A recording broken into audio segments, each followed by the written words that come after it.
Hey everyone, so today we're going to look at replacing a car or truck cabin air filter. Now, lots of places when you go to get the oil change or something will try to sell you one of these really expensive.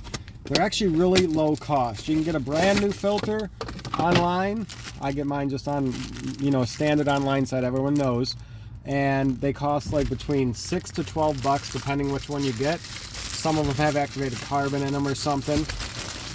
And some of them are more basic. They all work just fine, and it's the same stuff they would put in at the dealer basically. So how you do this is it's almost always behind your little glove box here. Sometimes there's a little thing on the side that connects that you got to go in with. This is a Honda Civic. This one you actually just squeeze in on the sides and that comes right down. Very simple.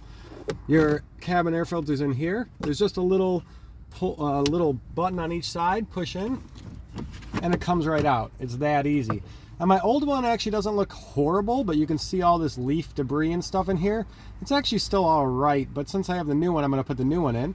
So all we do is from the bottom, I just pushed up, just take it out. It's just a very simple thing. And now when you take it out, see how this looks?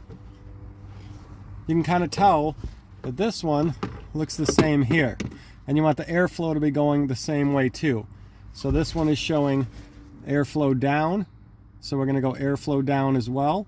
Just put them in the exact same way that it came out. Very simple. So we had it in just airflow down this way.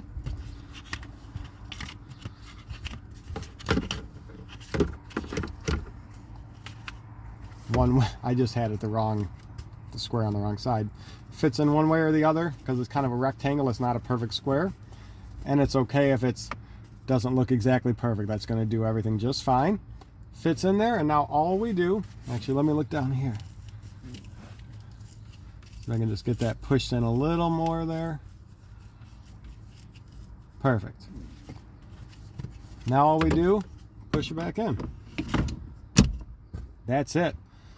Put your stuff back in your glove box, push it up. Takes all of a minute, costs like 7 bucks or 10 bucks depending which air filter you get. Saves you a lot of time and money rather than doing it at the oil change. Have any questions, let me know. We'll see y'all later.